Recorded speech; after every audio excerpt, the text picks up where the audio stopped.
Well, I'm getting ready to install the head unit for the mini split. So it's something, when it's something that you're not really super familiar with, it's always a little, makes me a little bit nervous. But it's gonna go right up here. And fortunately for me, where the bracket goes, I happen to have two of the wall studs right where I need them. So let me show you. Yeah, this is gonna go right up here. And there's where my studs are in the wall. So couldn't get much easier than that.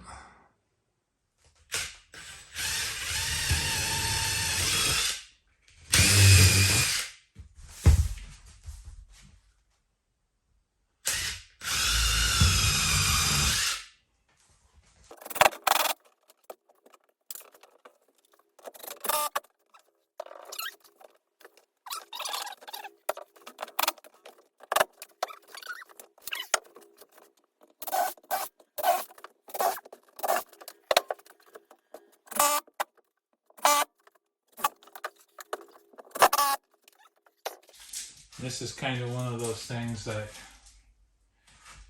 that's right over the kitchen sink, but that's the recommended clearance for it to work properly. And having it be a little bit up higher ain't gonna make it any more comfortable. So that kind of is, it is what it is. Well, I'm looking to come through that hole on the other side. Keep your fingers crossed.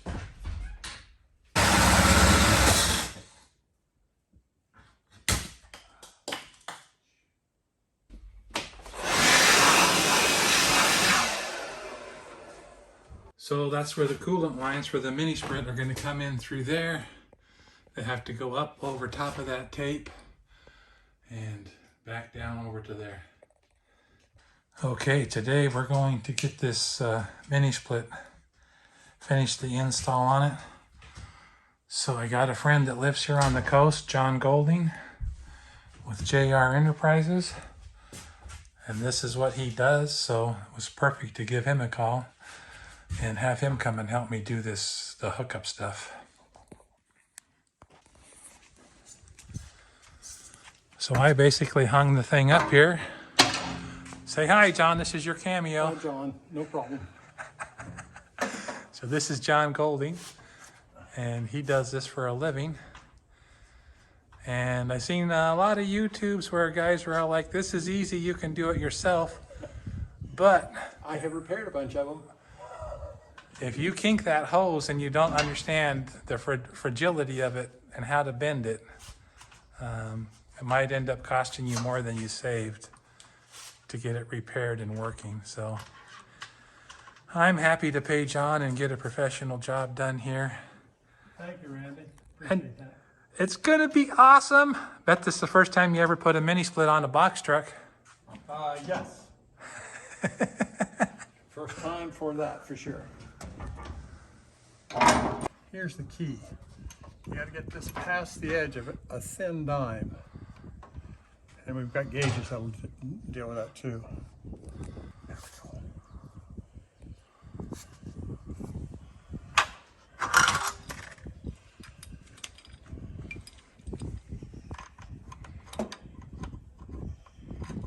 There's the slide on there.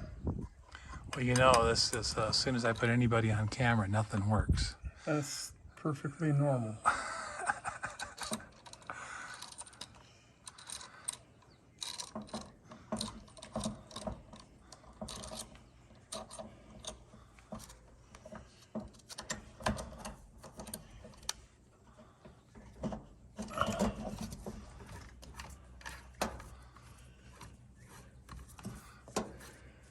What's good about this is it's an orbital, so it spins around and around rather than just pushing directly on the copper. Oh, that kind of makes a smooth area for Yeah, the it does. flange. You want a smooth flange. And even then, sometimes you have to remake them. And that's what the pressure test is all about, right? This thing can be pressured up to 700 pounds, but it operates at about 350 to 400 and on the high side. And so it's got a whole lot much.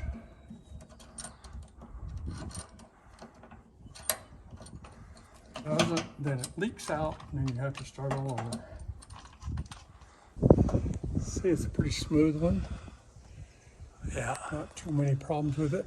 Maybe a little spot there. But no big wickers on it, so that's the key. And it slips right on properly. I'm tighten that one on that one. What's this? It's called Nylock. And Nylock Blue. It's a gasket and thread sealer. It works good on these. Also recommended for them. Notice the proper tool. I saw you had two adjustable end wrenches there. Yeah, absolutely. That's great. Oh yeah, that was fine.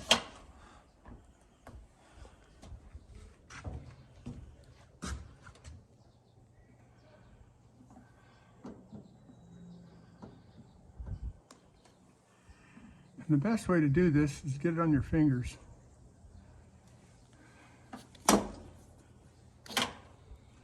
Because any other way just makes a mess, right?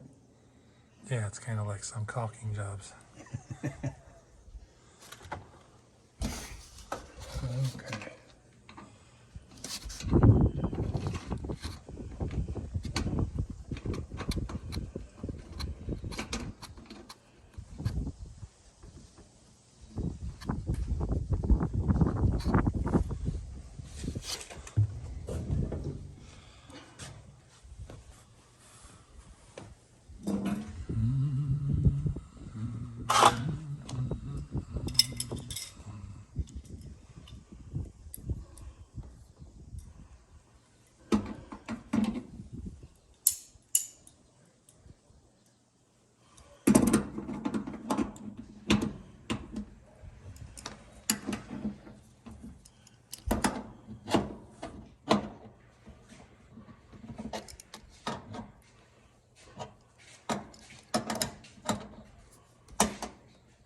Takes this piece of something and put that in the pocket and she just talked to us.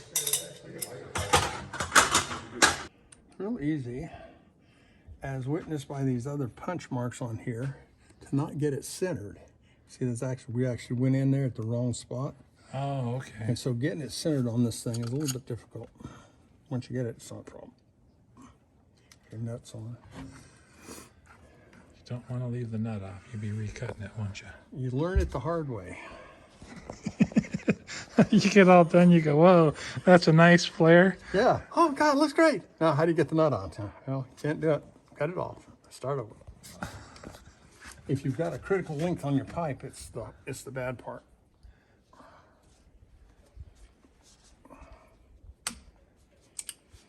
It has a built-in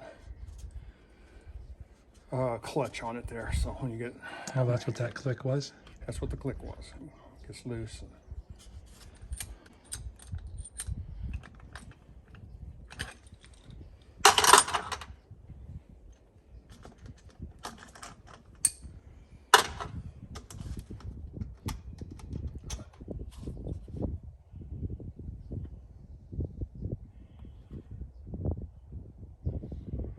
Shiny, just like it's supposed to be. By the way, there are proper tools for this. There's special tools for this? But Yes, there are, and I've got them. I just don't have them with me today. But then, before I got the special tools, I installed probably, I don't know, 100 of these, 50 of them, somewhere, a bunch. And then I found out that the tools actually are there to keep primarily the novices from over tightening, which is what they do a lot. And that over tightening can squeeze the flare right out of the nut. I had a hand that did it one time. Okay, now we just need to band these. Make them look pretty straight. We got that doesn't make too much difference. Get it loose. Surprising thing is when somebody is doing this, they haven't read the directions. There's usually 50, 100 pounds oxygen pressure in there. And they open it up and they think they've done something wrong. Oh, because it's... Read it out. It's just to keep a charge in it so that if you know it's not got anything in it, it's got a leak in it. Oh, was this one pressurized when you undid it? Yep. Substantially. Pioneer is an economical brand. I've put a few of them in for people and seem to be fine. The cool thing about this for the solar system is it's a soft start. Oh, yes, it is. All of these have, they convert the AC into DC. Everything is run DC. This DC fan in here, the DC compressor outside, DC fan outside. So it runs with DC and they can throttle it. So you raise it or lower it as it needs. And that becomes main part of the savings when the unit's used consistently. Okay, now here's what I want to know. Okay? Why does this thing cool? It cools fantastic, but it sucks when it's really cold. It don't put off hardly no heat. Because this is a heat pump, and heat pumps generally, as a rule, only heat about 20 degrees above the ambient. And so when it gets really cold, they don't perform as well. That's why on your bigger systems, like for houses that are a big central system, they always put an auxiliary heater in there that's electric. Well, that's fine, except that uses resistance heat, and that is the spendy part of the world, because it depends on your kilowatts you're paying for. Okay, so as far as this thing heating, like we were out with the bus and it got down to like 35 degrees. We turned this thing on, we couldn't really feel much heat at all. When does it stop being viable as a heater, do you know? Generally, everyone's a little bit different, and the different brands are different, but for the most part, the original setups were for gauging down to 90 or temperature up down to 40 degrees. So anything below 40 was, the original ones would even turn off. But these newer ones, they got a lot of static. They have redesigned them so that they will operate down near freezing and even below. How much heat they put out is the other part, because they're tested, generally speaking, at around 40 degrees for the 47 degrees actually for the big heat pumps. And so they'll produce the BTUs that they're required at that temperature. They'll always produce heat. It just becomes lower as the outside temperature goes down.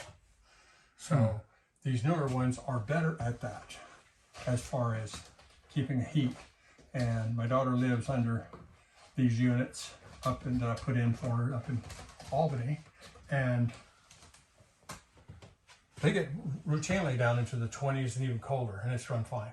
They've heated their house normally with it. Huh. So a single unit can run a lot. You have to turn it up high and you have to let it go. Won't hurt it.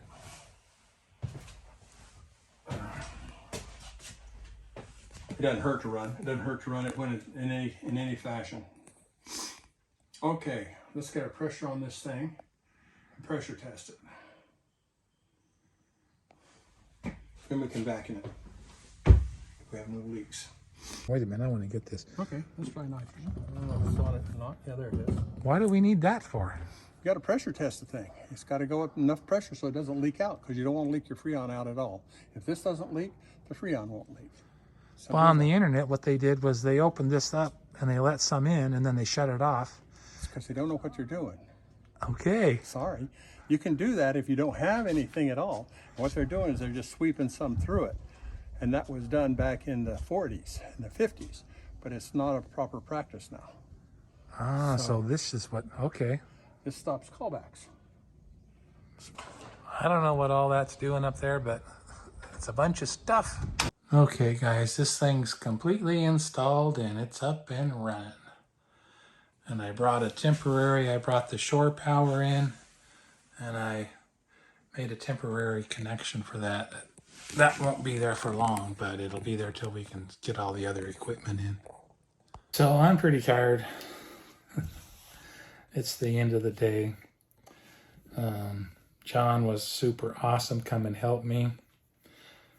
And I don't know, you know, how much of that information you want to hear or not, but all those guys that are saying you can do this yourself and it's easy, I'm like, you could get in trouble.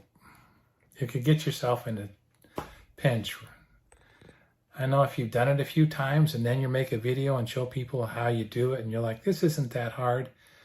But all the situations where you install it are different and things come up, and the way you have to route the piping and how it has to be bent. I just felt much more comfortable having a pro.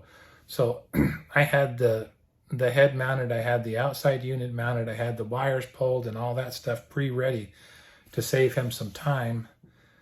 But man, I'm real happy that he came. Thanks, John. Your help was awesome, and I appreciated catching up with you too. So I'm too tired. I hope you guys enjoyed this little clip of the mini split install. Hope you have lots of love and joy and friends and family to share it with, and that all your projects are smooth and silky. Catch you in the next video.